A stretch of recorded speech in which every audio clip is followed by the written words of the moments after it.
Assalamualaikum warahmatullahi wabarakatuh, anak-anak Ibu. Waalaikumsalam warahmatullahi wabarakatuh, Bu. Bagaimana kabarnya semua? Baik-baik kan? Alhamdulillah sehat, Bu.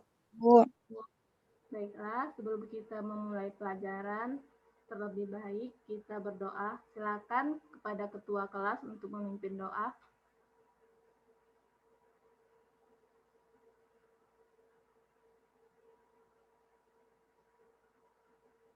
Silakan Ade.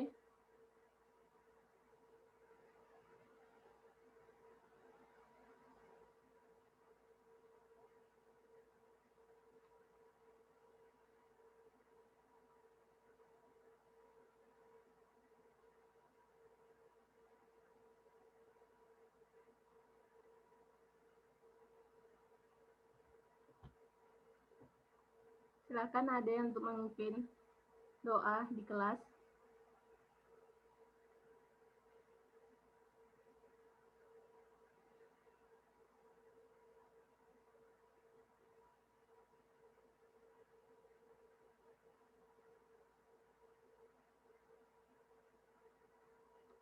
Mungkin sinyalnya kurang bagus. Silakan diganti oleh Tiara. Baik, Bu. Sebelum kita memulai pembelajaran, ada baiknya kita berdoa. Berdoa dimulai.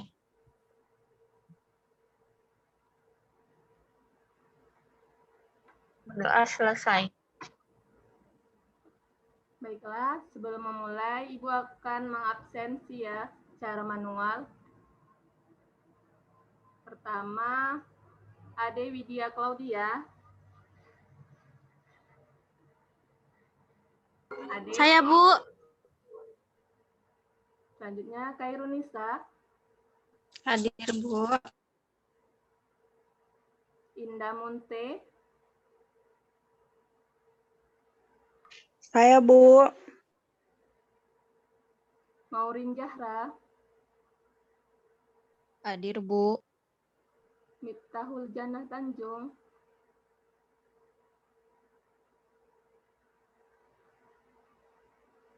Miftah.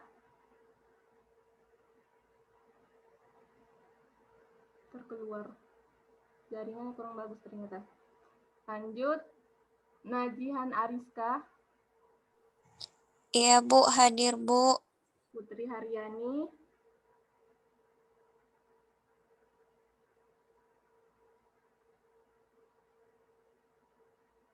Rifa Indriani. Saya, Bu. Saya, Bu. Mawani Waruhu. Hadir, Bu.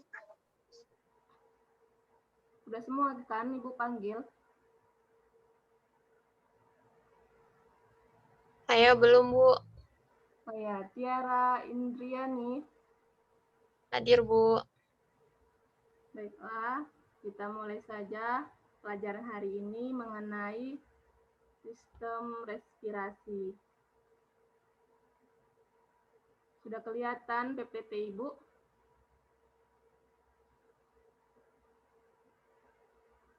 Belum, Bu.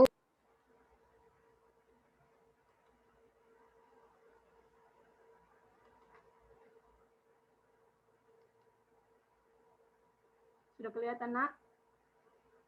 Sudah, Bu. Baiklah, hari ini kita belajar tentang sistem respirasi. Pertama, mengenai pengertian sistem respirasi manusia, yang mana respirasi sel adalah proses reaksi kimia perombakan bahan makanan dengan menggunakan oksigen yang menghasilkan energi dan gas CO2 atau karbon dioksida. Selanjutnya, pernapasan merupakan proses pengambilan udara dari lingkungan dan pengeluaran udara dari tubuh makhluk itu sendiri. Selanjutnya, apa saja alat pernapasan pada manusia? Ada rongga hidung, faring, esofagus, laring, trakea, kemudian paru-paru kanan dan paru-paru kiri, ada bronkus, bronkiolus, diafragma, dan hati. Jadi, Yang pertama itu rongga hidung, yang mana hidung merupakan alat pernapasan paling atas dan paling awal, tempatnya masuknya udara. Fungsi rongga hidung ini yaitu menyaring udara yang masuk, kemudian menghangatkan udara, sehingga udara dari luar akan sama suhunya dengan tubuh, kemudian melembabkan udara. Jadi setelah udara itu masuk, hidung akan meninggalkan rongga hidung, yang mana udara masuk melalui paring dan laring, yang mana paring itu merupakan saluran lanjutan hidung yang terletak di bagian belakang rongga hidung. Selanjutnya, laring atau pangkal tenggorokan atau disebut dengan trakea terjalin atas tulang rawan, yang mana pada laring terdapat pita suara yang bergetar jika udara masuk. Kemudian ada glotis, yaitu merupakan lubang yang menghubungkan antara paring dan trakea. Sedangkan epiglotis adalah suatu katup yang memisahkan saluran pernapasan dan saluran makanan. Jadi fungsinya epiglotis ini yaitu apa? Yaitu mencegah makanan masuk ke saluran pernapasan. Jadi selanjutnya bronkus adalah lanjutan dari trakea yang bercabang menjadi dua, yaitu struktur bronkus sama dengan trakea. Jadi bronkus ini menghubungkan antara trakea dengan paru-paru. Jadi bronkus kanan menghubungkan trakea dengan paru-paru kanan, sedangkan bronkus kiri ini menghubungkan trakea dengan paru-paru kiri. Di bronkus, cabang-cabangnya itu semakin kecil dan disebut dengan yang namanya bronkiolus. Kemudian paru-paru atau disebut dengan pulmo terletak di dalam rongga dada atau disebut dengan toraks. Jadi rongga dada dan rongga perut itu dipisahkan oleh selaput yang disebut yang namanya diafragma. Jadi diafragma ini diselubungi lagi suatu kantong atau berselaput, yaitu disebut dengan pleura parietalis dan pleura visceralis. Jadi paru-paru terdiri atas paru-paru kiri dan paru-paru kanan. Jadi paru-paru kiri ini terdiri lagi menjadi 2 lobus, sedangkan paru-paru kanan terdiri atas 3 lobus. Bronkiolus bercabang-cabang lagi menjadi lebih kecil dan berakhir pada kantong udara yang disebut dengan alveolus. Nah, alveolus ini tersusun atas selapis sel sehingga dindingnya itu tipis dan tempatnya pertukaran gas oksigen dan karbon dioksida. Jadi alveolus ini banyak mengandung yang namanya kadar kapiler sebagai tempat pertukaran gas terjadi secara difusi. Selanjutnya,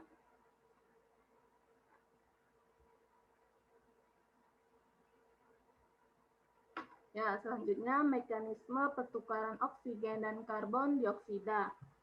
Jadi proses pertukaran oksigen dan karbon dioksida ini terjadi di dalam alveolus dan jaringan secara difusi.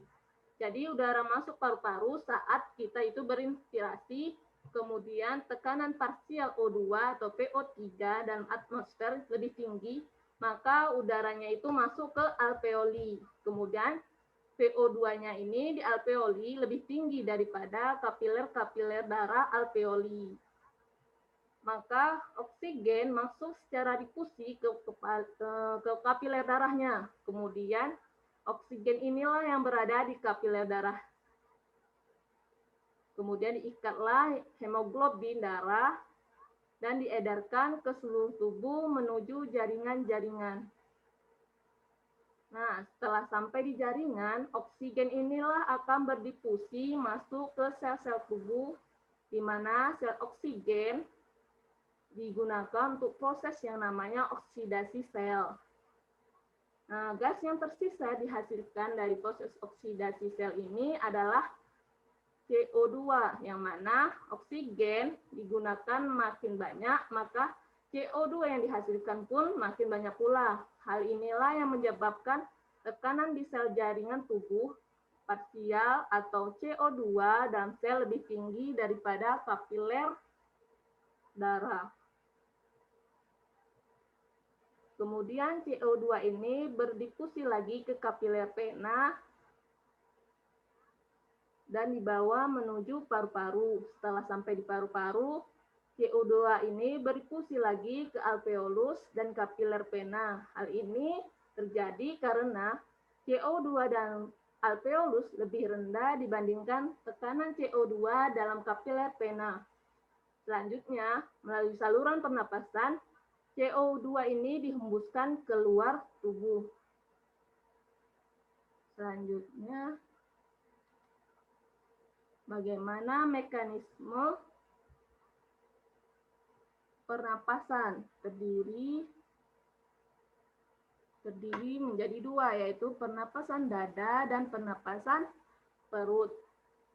Pertama, pernapasan dada, yang mana melibatkan otot antar tulang rusuk atau disebut dengan intercortalis. Jadi, saat inspirasi, udara itu dihirup, kemudian otot berintercortalis atau berkontraksi, tulang rusuk terangkat, dan rongga dada pun membesar, sehingga tekanan udara dalam dada menurun dan paru-paru mengembang, dan tekanan dalam paru-paru lebih rendah daripada tekanan luar, sehingga udara masuk ke paru-paru.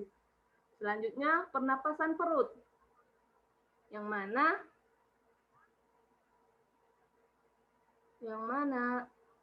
selanjutnya, ekspresinya lupa.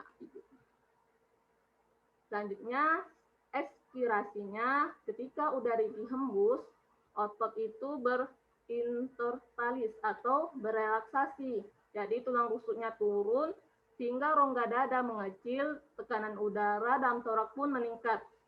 Paru-paru ikut mengempis, sehingga tekanan udara dalam paru-paru lebih tinggi dibandingkan tekanan udara luar, sehingga udara keluar dari paru-paru.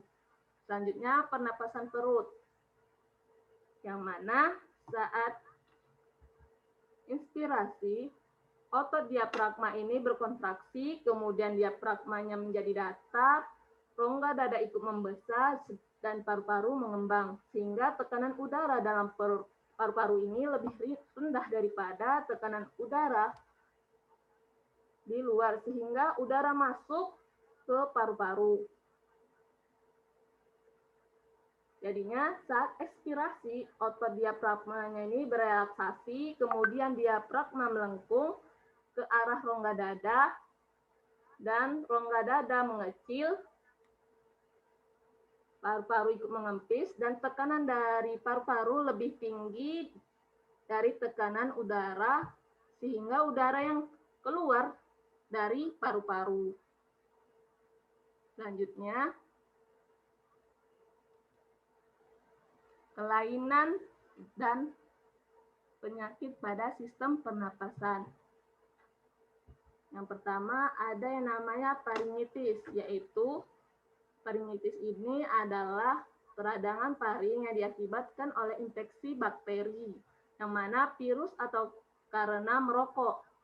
Biasanya ini gejala yang timbul adalah rasa nyeri saat menelan makanan dan kerongkongan terasa kering. Kemudian ada yang namanya penyakit TBC atau tuberkulosis, yang mana disebabkan oleh bakteri Mycobacterium tuberculosis, yang mana penyakit ini juga bisa menular lewat udara.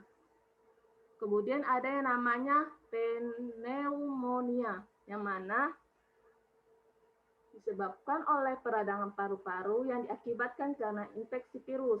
Jadi bakteri atau benda-benda asing yang masuk ke dalam paru-paru, hal inilah yang menyebabkan adanya timbul cairan eritrosit dan leukosit di dalam alveolus. Selanjutnya, emfisema, yang mana biasanya keadaan ini Permukaan alveolusnya itu melebar karena disebabkan infeksi sehingga menurunkan yang namanya proses difusi oksigen. Kemudian asma, yaitu suatu kondisi di mana bronkus dan bronkiolus itu mengalami penyempitan sehingga terjadinya alergi, biasanya ditandai dengan sesak napas. Kemudian ada diftasi, yaitu keadaan di mana paring atau laring terinfeksi oleh bakteri yang namanya Corynebacterium diphtherial, yang mana ini sehingga laring atau paring itu mengalami yang namanya penyumbatan. Selanjutnya pleuritis, yang mana peradangan pada pleura biasanya gejalanya itu timbul ketika adanya perasaan sesak di bagian dada ketika menghirup nafas. Baiklah, sekian penjelasan dari Ibu. Untuk memperdalam materi kita, Ibu akan membagi beberapa kelompok.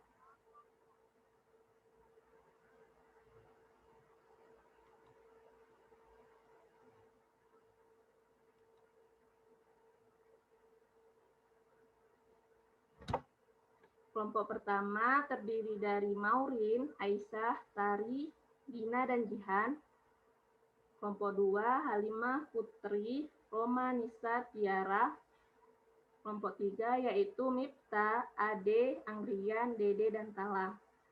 Jadi Ibu akan menyuruh kalian berdiskusi mengenai penyakit TBC dan flu burung. Jadi kalian menganalisis mengenai gejalanya, penyebab, dan dampak terhadap tubuh. Ibu beri waktu sekitar 20 menit untuk berdiskusi ya.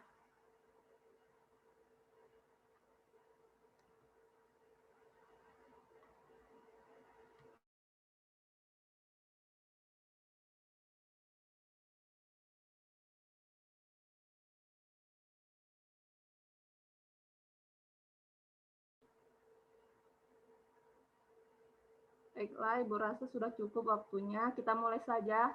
Ibu persilakan untuk kelompok 1 membahas mengenai penyakit TBC. Ibu persilakan untuk kelompok 1.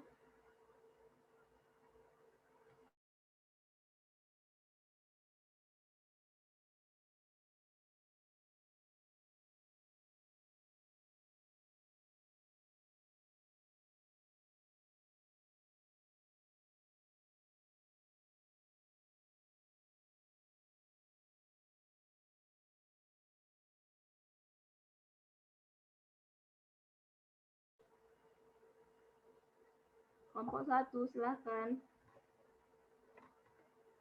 Maureen, Aisyah, Tari, Dina, dan Jihan.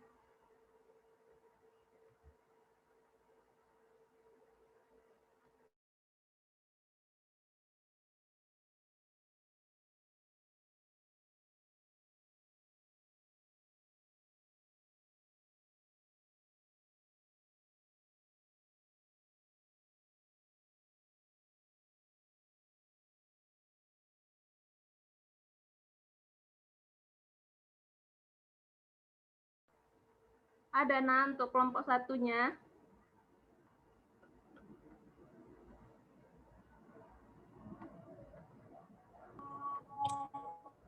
Baik, Bu.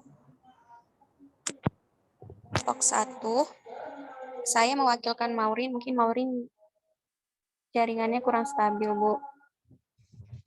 Kami dari kelompok 1 akan membahas mengenai penyakit tuberkulosis. Nah, materi pertama akan disampaikan. Ya, mulai saja, Najihan. Oleh teman pada saya persilakan.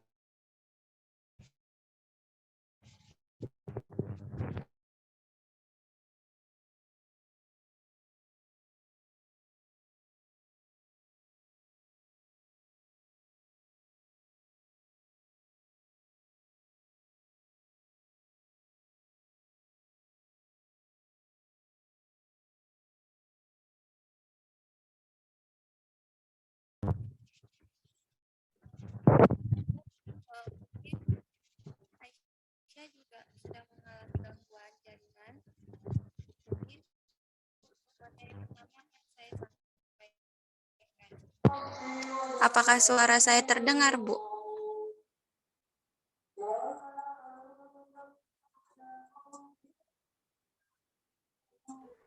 Dengar, Nak. Lanjutkan aja. Baik, Bu. Nah, jadi TB yang juga dikenal dengan singkatan TBC. Ini merupakan penyakit menular yang menyebabkan masalah kesehatan terbesar kedua di dunia setelah HIV. Nah, penyakit ini disebabkan oleh basil dari bakteri Mycobacterium tuberculosis. Tuberkulosis sendiri dapat menyerang bagian tubuh manapun. Tetapi yang tersering dan terumum adalah infeksi tuberkulosis pada paru-paru. Penyebaran penyakit ini dapat terjadi melalui orang yang telah mengidap TBC. Kemudian, batuk atau bersin menyemburkan air liur yang telah terkontaminasi dan terhirup oleh orang sehat yang kekebalan tubuhnya lemah terhadap penyakit tuberkulosis.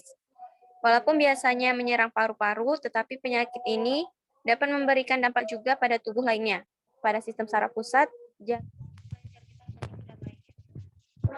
Baik, materi selanjutnya akan disampaikan oleh teman saya, Sri.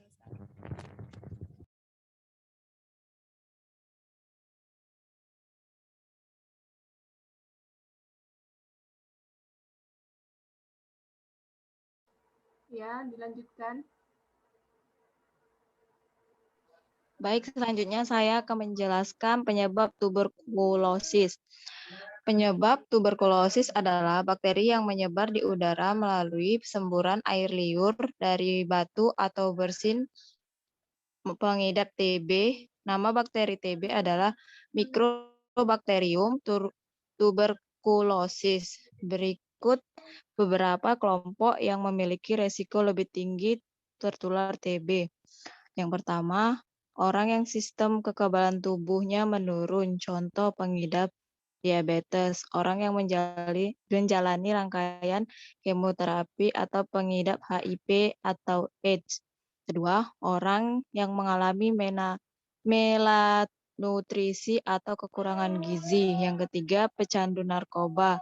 Yang keempat, para perokok. Ya. Nah, yang terakhir, yang kelima, para petugas medis yang sering berhubungan dengan pengidap TB. Sekian dari saya kembalikan kepada moderator.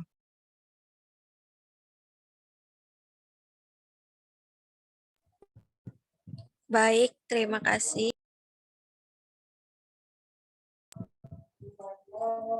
Untuk selanjutnya, yaitu mengenai gejala tuberkulosis. Nah, pengidap tuberkulosis laten atau tidak aktif umumnya tidak akan mengalami gejala apapun.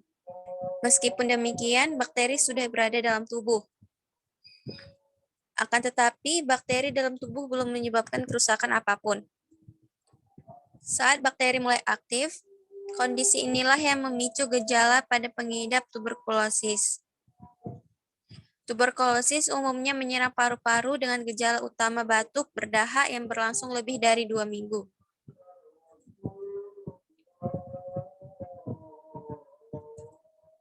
Batuk yang terjadi juga kadang mengeluarkan dahak berwarna seperti karat atau batuk darah.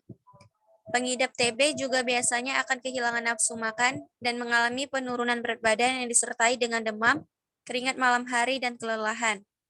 Nah, jika infeksi tuberkulosis pada paru telah menyebabkan kerusakan pada paru, akan timbul gejala sesak nafas.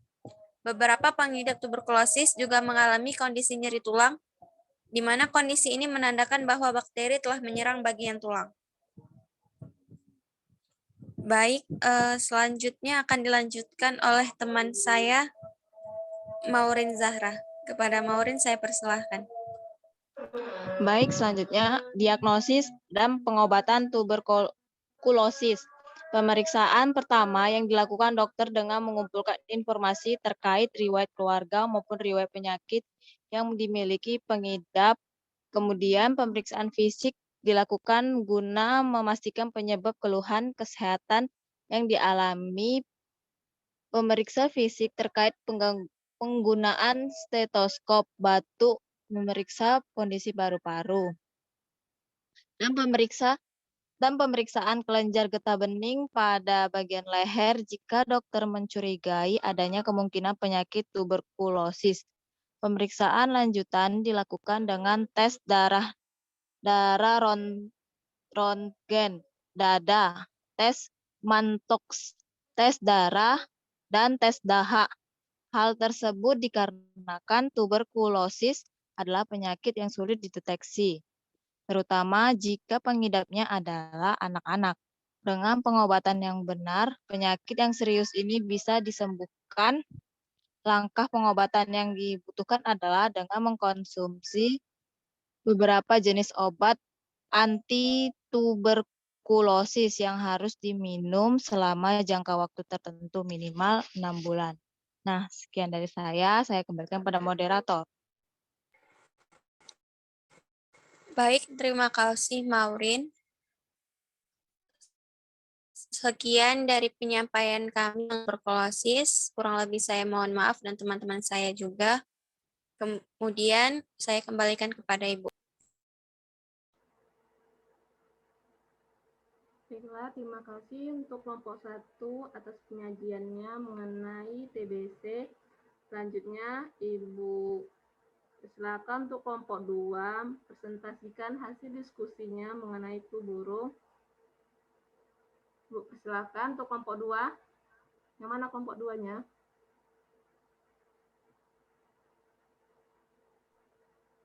Saya, Bu.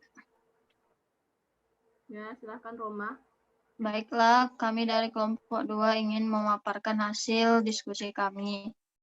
Pemateri pertama akan disampaikan oleh Putri Haryani. Kepada Putri Haryani saya persilahkan. Terima kasih kepada moderator. Nah, baiklah di sini saya akan menjelaskan mengenai pengertian flu burung. Jadi flu burung ini merupakan flu yang ditularkan burung ke manusia. Di dalam dunia medis, flu burung ini juga dikenal sebagai sebutan avian influenza. Nah, flu burung ini sendiri disebabkan oleh virus H5N1 atau H7N9. Faktor resiko flu burung ini pada dasarnya flu burung bisa menyerang siapa saja, namun ada beberapa faktor yang bisa meningkatkan risiko terjadinya flu burung. Beberapa contohnya itu mengunjungi pasar unggas dengan kebersihan yang buruk, lalu bepergian ke daerah yang memiliki banyak kasus flu burung, dan yang terakhir, mengkonsumsi daging unggas seperti ayam, bebek, burung, atau telur yang tidak dimasak dengan matang sempurna. Sekian, saya kembalikan kepada moderator.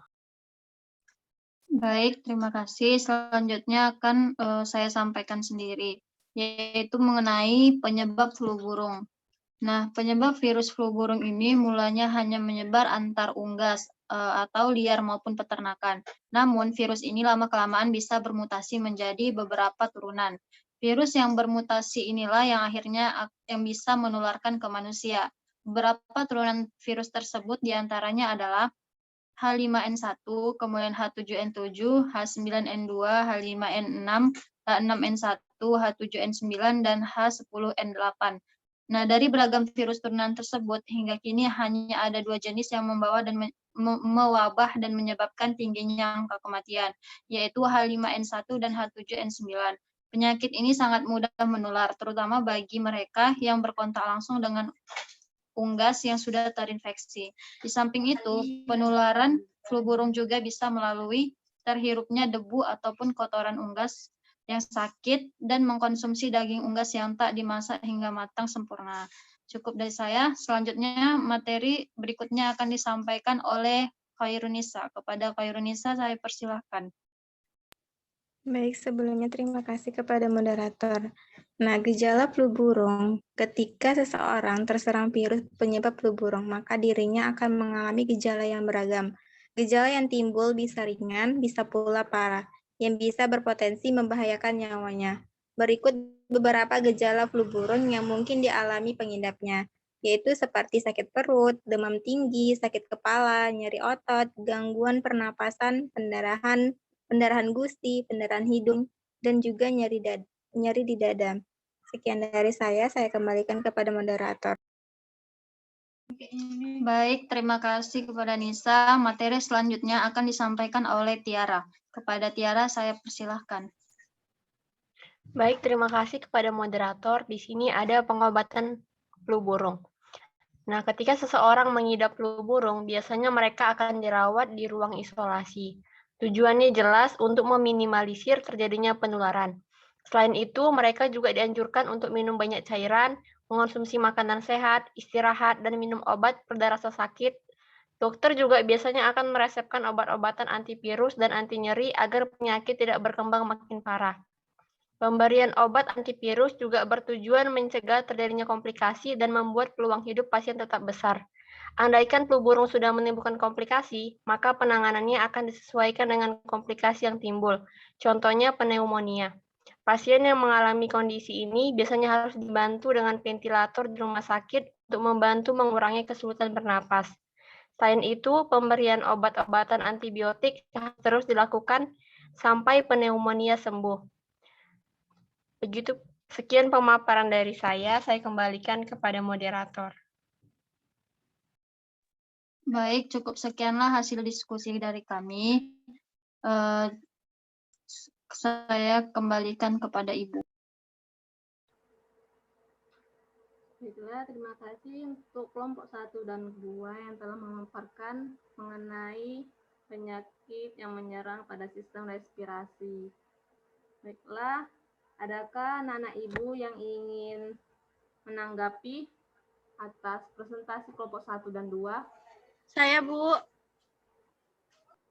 Ya, silakan Ade. Baik, Bu, terima kasih.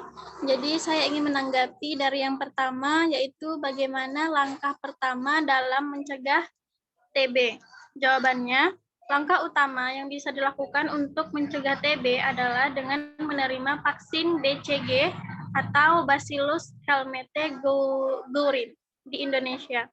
Nah, vaksin ini termasuk dalam daftar imunisasi wajib dan diberikan sebelum bayi berusia 3 bulan. Vaksin BCG juga dianjurkan bagi anak-anak, remaja, maupun orang dewasa yang belum pernah menerimanya pada waktu bayi. Namun, harap diingat bahwa efektivitas vaksin ini ada berkurang pada orang dewasa. Nah, kemudian yang kedua, yaitu pencegahan dari flu burung. Yang pertama, menjaga kebersihan tangan. Yang kedua, menyemprot atau sterilisasi area peterakan atau pasar unggas. Kemudian yang ketiga, yaitu menjaga kebersihan kandang apabila memelihara unggas. Yang keempat, memastikan untuk mengonsumsi daging atau telur unggas yang telah dimasak dengan baik. Yang kelima, tidak mengonsumsi unggas liar hasil buruan karena tidak tahu penyakit apa saja yang mungkin ada di tubuh mereka. Kemudian, membeli daging unggas yang sudah dipotong di swalayan atau pasar tradisional yang kebersihannya baik. Yang ketujuh, selalu menggunakan masker atau penutup mulut dan hidung ketika kita berada di tempat-tempat umum. Nah, yang terakhir yaitu rutin mengikuti vaksinasi flu tiap tahun. Jika perlu, sertakan juga vaksinasi pneumokokus untuk menjaga diri dari komplikasi flu burung apabila sewaktu-waktu kita terjangkit kondisi tersebut. Baik, Bu, sekian dari jawaban saya kembalikan kepada Ibu. Terima kasih. Terima kasih untuk tanggapan si Ade yang luar biasa. Baiklah, dari penjelasan Ibu dan kawan-kawannya, Ibu rasa sudah cukup ya mengenai materi sistem respirasi. Untuk minggu depan kita lanjut juga mengenai sistem respirasi pada hewan. Itu belum sempat Ibu jelaskan karena waktu kita cukup singkat. Jadi untuk tugas minggu depan silahkan anak-anak resum hasil diskusi kita mengenai hari ini ditulis di double folio, kemudian kita kumpul ya di classroom jam 10 terakhir. Baiklah, Ibu akhiri saja pertemuan hari ini. Wabillahi taufiq wa hidayah. Wassalamualaikum warahmatullahi wabarakatuh. Waalaikumsalam warahmatullahi wabarakatuh. Waalaikumsalam warahmatullahi wabarakatuh.